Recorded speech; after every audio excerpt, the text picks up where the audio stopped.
2019년도 그러니까 재작년에 진행되었던 우성배 쟁탈 교구 친선 리그 농구 중 준결승전은 저에게 참 깊은 인상을 남겼습니다.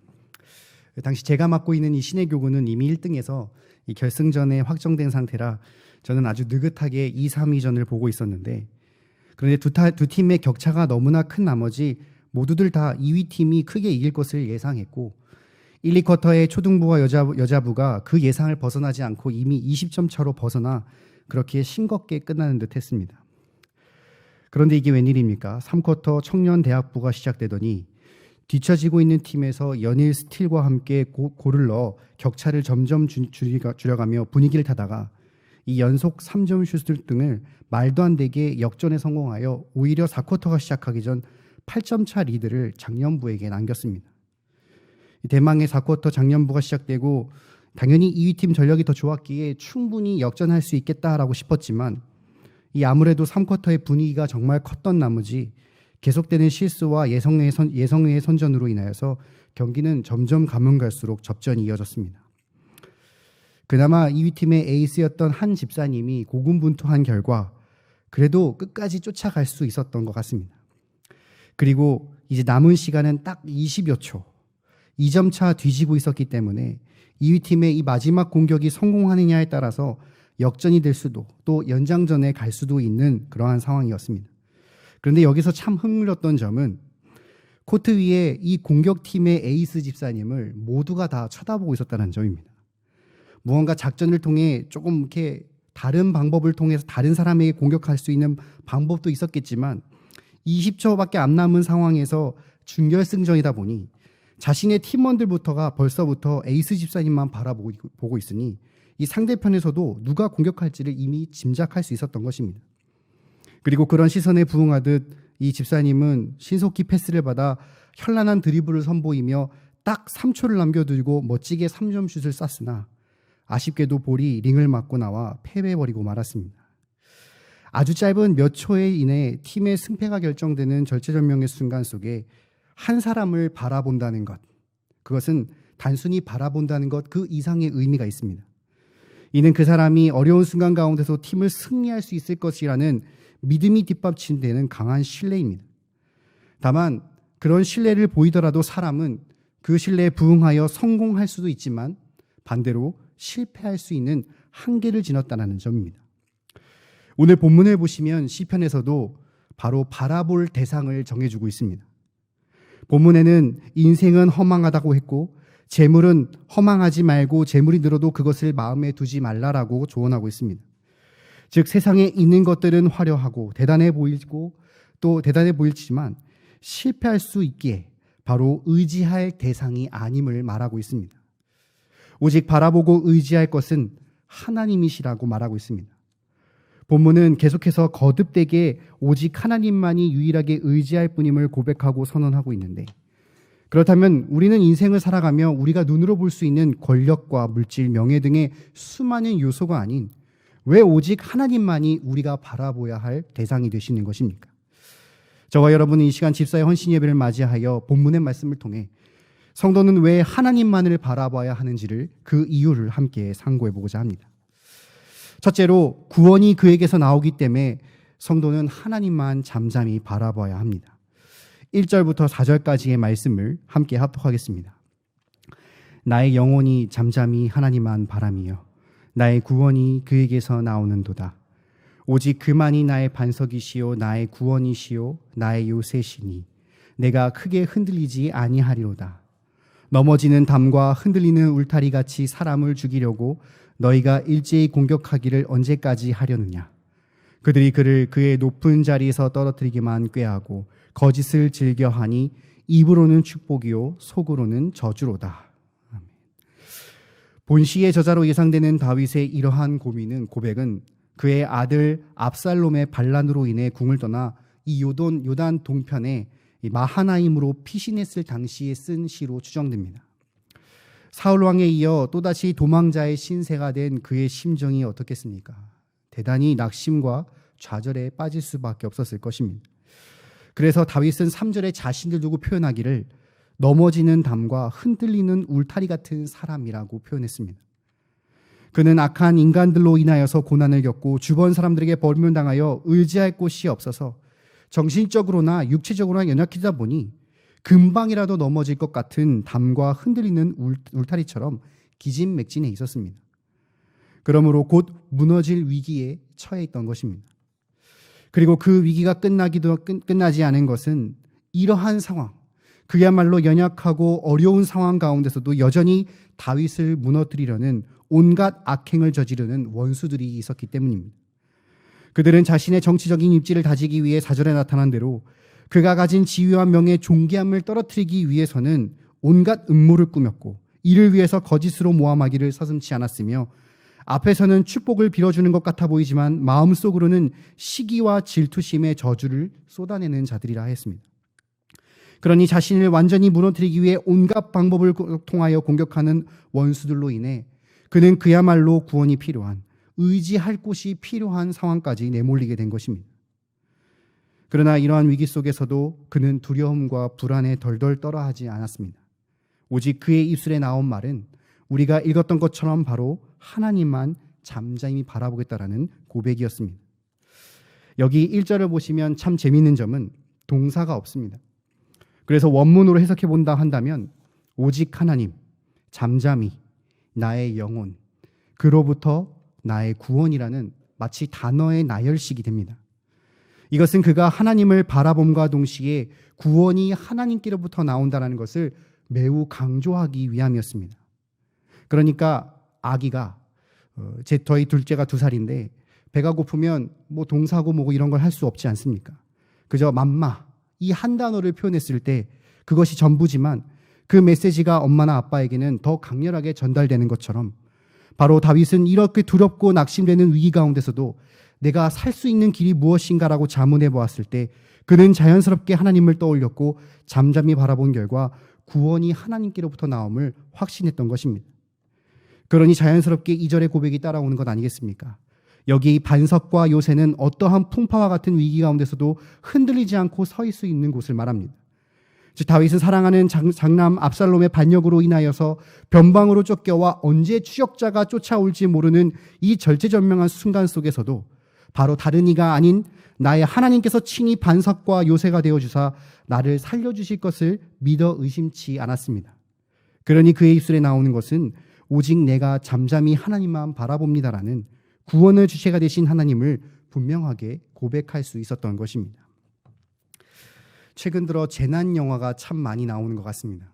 코로나19에 이어서 나오는 건지는 잘 모르겠지만 이 재난 영화를 종종 보다 보면 위기 때 그야말로 각자의 소견대로 행동하는 사람들을 많이 보지 않습니까? 물론 영화는 소설로서 허구로 만들어지긴 했지만 그래도 최근에는 한 재난 영화를 만들기 위해 실제 사건들을 토대로 오랜 고증 끝에 만들어낸다고 하니 그야말로 실화를 바탕으로 마치 현실을 보는 것 같기도 합니다. 이런 절체절명한 순간 속에서 사람들은 저마다 혼란에 빠지며 어떻게든 살아보겠다고 아둥바둥거리며 이리저리 뛰어다닌 결과가 무엇입니까? 대체로 그런 사람들은 대다수 영화에서 가장 먼저 목숨을 잃거나 더 큰 위기를 자초하는 경우를 우리가 참 많이 봅니다. 그런데 꼭 이런 가운데서도 주인공은 침착하고 평안을 잃지 않습니다. 왜 그 이유를 살펴보면 그는 결국 살 길을 알고 있기 때문입니다. 이미 알고 있는 탈출 루트라든가 숨겨놓은 장비를 통해 자신은 충분히 살 수 있으니 이 상황 속에서 우왕좌왕하는 것이 아니라 평안하게 모든 것을 대처하는 모습을 우리는 영화를 통해 보는 것입니다. 현실 또한 마찬가지 아니겠습니까?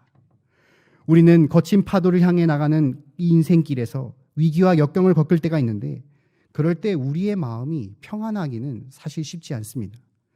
왜냐하면 사람은 결국 자기 자신을 제대로 인지할 수 없는 한계가 있으며 위기를 아주 쉽게 남 탓으로 돌리고는 그야말로 지극히 이기적이고 개인주의적인 죄인이기 때문입니다. 그렇기 때문에 자기를 믿거나 같은 한계를 가진 사람을 의지해서 극복한다는 것은 그야말로 어리석은 생각입니다. 그러나 사람이 이러한 위기 가운데서도 안심하고 소망할 수 없는 길이 없는 것은 아닙니다.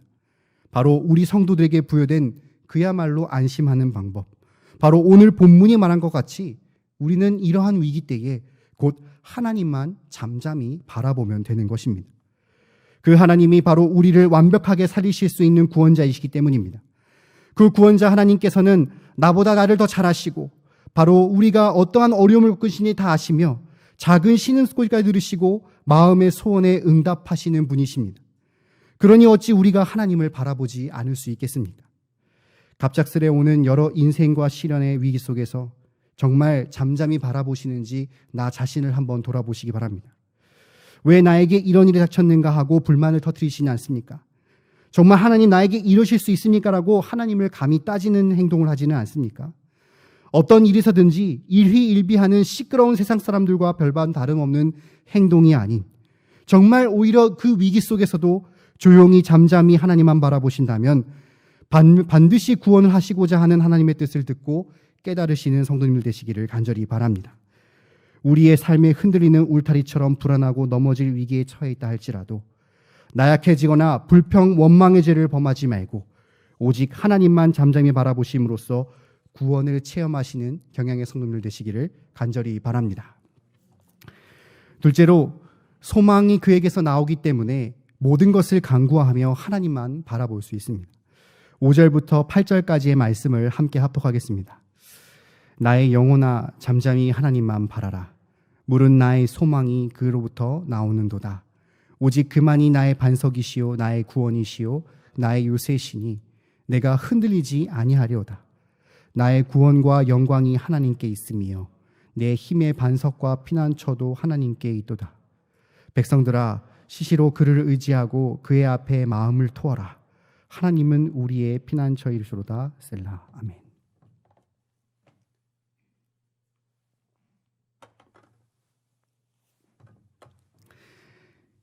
(5절과 6절은) 앞선 1절과 2절에 반복되는 말로서 또다시 하나님을 잠잠히 바라볼 것으로 시작하는데 그 이유가 조금은 다릅니다. 바로 그 이유를 두고 나의 소망이 그에게서부터 나오는도라라고 고백하고 있습니다. 여기 소망은 원어로 카바라는 단어로서 이사야 40장 31절에 오직 여호와를 앙망하는 자 할 때 그 앙망과 같은 단어입니다. 문자적으로 해석해보면 줄로 묶다라는 뜻인데 이는 하나님이 우리에게 소망이 된다는 것은 바로 우리가 하나님께 묶여있는 것으로 해석할 수 있습니다. 그래서 인생이 위기를 통하여 나락의 길로 떨어져 희망이 없다 할지라도 하나님께서 친히 묶여있던 그 줄로 당겨주심으로써 우리는 언제든지 하나님께 향할 수 있고 다가갈 수 있다는 것, 그것이 바로 다윗이 말하는 인생의 소망을 말합니다. 그러니 이러한 소망이 하나님께로부터 온 그가 할 수 있는 것은 오직 감사와 영광뿐이었습니다. 여기 7절에 나의 구원과 영광 그리고 힘의 반석과 피난처는 아직 다윗이 응답받은 것들이 아닙니다. 그의 현실을 보면 아직도 그를 잡아먹지 못해 안달난 원수들이 들끓고 있고 그가 거하는 곳은 안전하긴커녕 언제 쳐들어와도 이상하지 않을 그러한 곳입니다. 그런데 그는 하나님께서 반드시 나를 줄로 이끄신다는, 끌어주신다는 이 소망 하나만을 가지고 하나님이 계심을 확신했기 때문에 바로 그와 동시에 감격하며 이미 이루어진 것처럼 하나님 앞에 감사드리고 있었던 것입니다. 그리고 오히려 그는 한 발 더 나아가 자신이 겪었던 이 깨달음을 백성들에게 권면하기 시작했습니다. 8절에 백성들아 시시로 그를 의지하고 그의 앞에 마음을 토하라 라고 말했습니다. 자신의 경험과 믿음을 통해 다시 한번 확신이 거한 가운데 그는 바로 신앙의 공동체 안에 있는 모든 사람에게 오직 하나님만 의지하고 그 앞에 마음을 쏟으라 라고 했습니다. 그분은 단지 우리를 살려주시는 것으로만 그치시는 분이 아니라 바로 인생에 나아가야 할 그 길까지 인도해 주시는 그야말로 소망이시기 때문에 자신처럼 가지고 있는 근심과 걱정, 두려운 것들, 소원하고 있는 그 모든 인생에 계획하는 것들을 바로 다 마음 안에 있는 것들을 털어놓고 하나님 앞에 온전하게 기도하고 쏟아놓는다면 반드시 하나님께서 응답하실 것이라는 그에게 강한 확신이 있었습니다. 그러니 그는 아직 해결되지 않은 이러한 위기 속에서도 그의 입술에 나오는 말처럼 바로 오직 내가 하나님만을 잠잠히 바라봅니다 라고 바로 나를 이끄시는 분이 하나님이심을 분명하게 고백하고 있는 것입니다. 옛 유대 격언 중에 사람에게 희망과 소망이 없다면 그것은 죽은 것과 다름없다라는 말이 있습니다. 사람이 육신적으로 호흡하고 음식을 먹는다 할지라도 내일을 살아갈 희망과 소망이 없다면 그것은 죽은 것이나 다름없습니다. 왜냐하면 어떠한 목적도 없이 살아갈 의지가 없기 때문입니다. 이는 정신이 있으나 육신이 움직이지 않는 이 식물인간 상태와 다를 바 없이 살아도 산 것이 아닌 존재입니다. 반면 비록 그 육신은 시한부 판정을 받아 죽어갈지라도 희망과 소망이 있다면 어떻게든 살아가는 것이 사람입니다. 이처럼 소망이 있느냐 없느냐에 따라 그 사람이 사느냐 죽느냐를 결정짓는 그야말로 중대한 요소가 되지 않습니까? 그런데 문제는 사람이 그 소망을 엉뚱한 데에 둔다는 점입니다. 최근 들어 대한민국이 연일 경제의 어려움을 겪어 이 물가는 오르는데 수입이 늘지 않아 이 심심치 않은 분위기를 통하여 얼마나 사람들이 불안을 느낀지 모릅니다. 그러다 보니까 그러한 영향에 따라 이 과도한 투자를 하는 사례가 늘다라는 뉴스를 본 적이 있는데, 오죽했으면 이러한 사태를 두고 영끌 투자, 비투라는 신조어까지 나타났습니다. 뜻은 영혼까지 끌어모아 내가 투자하겠다, 빚을 끌어안아서라도 내가 투자하겠다라는, 그야말로 이렇게 일회천금을 바라며 나아가는 사람들이 참 많습니다. 물론 이런 것에 시도하여 소망을 두어 돈을 버는 사람도 있겠지만, 그러나 이 모든 사람들이 성공하는 것은 아니며 결국 내내 이 투자하는 내내 불안해하다가 이내 극단적인 선택을 하는 경우 또한 우리가 뉴스를 통해 심심치 않게 보지 않습니까? 결국 이 모든 것들은 소망 되시는 하나님을 바라보지 못할 때 이루어지는 일들입니다. 한치 앞을 볼 수 없는 인간이 저마다 자신의 알량한 경험과 수단과 방법으로 소망을 걷지만 이는 하나님 편에서 봤을 때 얼마나 가소로우시겠습니까? 인생의 부귀도, 인생의 장수도, 인생의 시공간과 인생의 성공과 실패도 다 하나님께 달려있다는 사실을 분명히 깨닫는 성도라 한다면 당연히 하나님만 바라보며 그분이 우리의 소망이 되신다는 것을 고백할 수 있지 않겠습니까? 그러므로 성령의 성도 여러분, 한치 앞을 볼 수 없는 현실과 혹 다가올 위기의 상황에서 이 세상 헛된 것이 아닌 오직 하나님만 바라보시기를 간절히 바랍니다.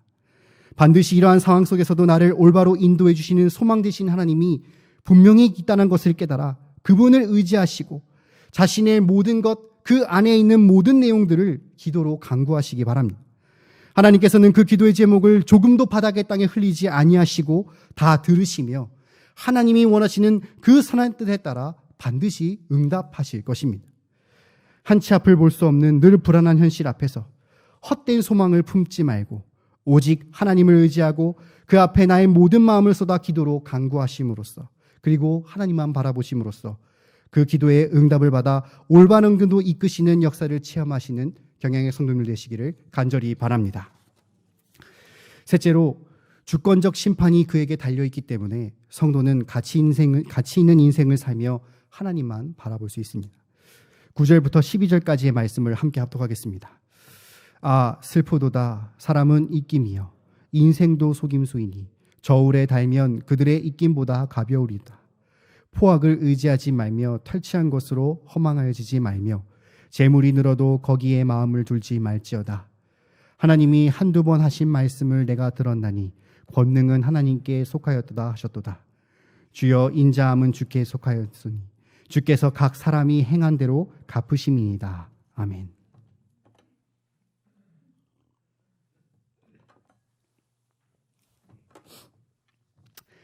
두 번씩이나 하나님만을 잠잠히 바라볼 것을 조언했던 그는 이제 의지할 것이 무엇인지, 또 그 사람이 얼마나 허무하고 이를 의지하는 것이 얼마나 어리석은 일인지에 대해서 비교하며 설명하고 있습니다.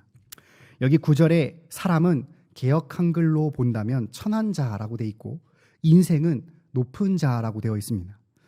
이는 천한 인간도 헛되고 스스로 자신을 높이 말하는 뽐내는 인생 또한 속임수와 같이 거짓되어 무가치하다는 뜻입니다.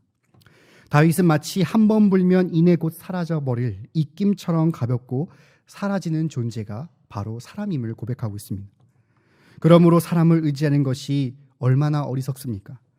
도울 힘도 의지할 만한 대상도 없다라는 것을 바로 분명히 말하고 있습니다. 하물며 금방 시들어버리는 꽃과 같은 인생이 이렇게 허무한데 더 나아가 불의한 방법으로 사는 인생은 얼마나 더 가치가 없겠습니까?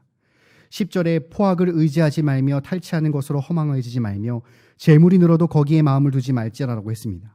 이는 사람이 얼마나 죄인인지를 알려주는데 사람과 사람 사이에는 아무런 대가 없이 주고받는 것이 없는 것은 바로 사람의 본성상 불의와 불법, 정욕과 이기주의가 따르기 때문입니다. 그러니 포악에 의지하고 탈취하며 재물을 늘리는 것은 바로 삶의 목표로 달려가는 인생이며, 그러한 인생의 결과는 실로 비참하며 절망뿐이라는 것을 분명히 말하고 있습니다. 그러나 하나님은 다르다는 사실을 다윗은 깨달았습니다. 11절에 나오는 권능은 하나님께 속하였다라는 이 말은 이 세상 모든 권력이 하나님께로부터 나옴을 말합니다. 그 힘과 권력이 개인이든 사회이든 국가이든 그 모든 힘과 권력의 주체는 하나님이시라는 것입니다. 그리고 그런 하나님께서 12절에 주께서 각 사람이 행한 대로 갚으심이니라고 했습니다. 여기 행한 대로라는 행위 자체만을 말하는 것이 아닌 그 후의 모든 결과까지 포함한 말입니다. 이는 하나님께서 정해놓으신 그 기준에 따라서 철저히 보응하시고 심판하시겠다라는 말입니다. 바로 사람은 자신의 안위와 욕심에 따라 그 기준이 달라지는 죄인임과 동시에 이김을 불가하시 사라질 존재에 불과하지만, 이 세상 모든 권력과 권세가 되시는 하나님께서는 자신의 세워놓으신 섭리에 따라 각자의 행한 대로 갚게 하시는 바로 주권적 심판을 하시는 분이시니, 과연 인생은 누구를 더 의지할 대상인지를 친히 비교를 통해 알려주고 있다는 것입니다. 원수들에 쫓겨 자신의 목숨조차 어려운 위기 상황 가운데서도, 다윗은 두렵고 떨리는 그 가운데서도 모든 권능을 가지신 여호와 하나님께서 악인을 심판하시고 의인은 인자를 베푸시는 주권적 섭리가 있음을 깨달았기에 그는 늘 언제나 변함없이 오직 내가 하나님만 잠잠히 바라볼 뿐이라는 바로 고백을 할 수 있었던 것입니다. 1959년 9월 27일은 미국 대통령과 소련 수상이 외교적 만남이 있었던 날이라고 합니다. 그 당시 대통령이었던 아이젠하워 대통령이 이 소련의 수상이었던 후르시초프 수상에 걸어 오늘은 주일이니까 함께 교회를 가지 않겠습니까? 라고 권유했다고 합니다. 이에 후르시초프 수상은 거절하였고, 아이젠하워 대통령은 1시간 반만 기다려달라고 정중히 부탁한 뒤에 그 예배가 끝나고 만났다고 합니다. 기다린 동안 무엇을 했냐고 물어봤더니 이 수상이 하는 말이, 내가 정말 먼 길에서부터 왔는데 교회를 가야 할 대통령의 핑계가 무엇일까 내가 혼자 곱씹으며 생각했습니다라고 불편한 기색을 내비쳤다 합니다. 당시 미국과 소련은 대치 상태로 이제 막 외교가 열린 상황, 소련의 수상을 초청해놓고 예배에 참석하느냐 그를 기다리게 한다면 당시 외교적인 상식으로서는 상상할 수 없는 수준 아니겠습니까? 왜냐하면 이런 상황을 통해 외교 또는 국가적 손실은 물론이거니와 혹 이러한 일로 인하여서 분쟁이 생겨 심하면 또다시 전쟁이 벌어질 수 있는 정도로 관계가 안 좋은 나라였기 때문입니다. 그러나 아이젠하워 대통령은 사람을 보지 아니하고 이 세상의 민족과 나라와 권세가 있으신 권능의 하나님을 바라보았습니다. 그렇기 때문에 그는 오직 하나님 앞에 예배를 드릴 수 있었습니다. 그리고 이러한 태도는 후에 미국은 세계의 중심으로서 여전히 영향력을 발휘하는 반면 소련은 분열되어 이전의 영향력을 미치지 못하는 것을 우리는 이미 결과로 보고 계시지 않습니까? 마찬가지로 겉으로 볼 때 강성해 보이고 이 세상을 호령하는 것 같아 보이지만 결국 그 어느 권력자이라도 사람인 이상 시드는 꽃과 같이 하나님 앞에서는 한낱 피조물에 불과합니다. 그러나 우리 하나님께서는 이 세상을 창조하셨을 뿐만 아니라 당신의 섭리에 따라 전 우주와 만물을 다스리시는 절대주권자이신 하나님이시며 이제는 당신의 독생자 예수 그리스도를 통하여서 택자를 구원해 주실 길을 마련해 주셨는 그야말로 영원하신 심판주 아니십니까? 그러니 한낱 시드는 꽃과 같고 한순간 사라지는 이낌과 같은 불법을 자행하는 인생을 의지하는 어리석음을 버리고 오직 우리는 주권적 심판을 하실 수 있는 영원한 하나님을 우리는 반드시 바라봐야 하는 것입니다. 때로는 우리가 어려울 때 불법을 자행하며 편법으로 살아가는 사람들을 보며 내가 너무 순진하진 않았나라는 생각이 들 수도 있습니다. 저들은 날로 갈수록 재물이 넘쳐나는데 나는 늘 언제나 경제적인 궁핍함을 나타나면 내가 세상적으로 좀 지혜롭지 못하게 산 거 아닌가라는 자괴감 또한 들 수 있습니다. 그러나 성도 여러분, 하나님께서는 반드시 행한 대로 갚으시는 심판주이심을 기억해야 합니다. 그들의 악행은 반드시 벌하신다는 사실을 기억하시길 바랍니다. 그리고 비록 어려움은 있지만 의인에게 상급을 허락하신 하나님이 계심을 기억하고 오직 그분만을 바라보고 의지하는 삶이 그 누구보다도 지혜로운 삶이며 가장 가치 있는 인생임을 깨달으시기를 간절히 바랍니다.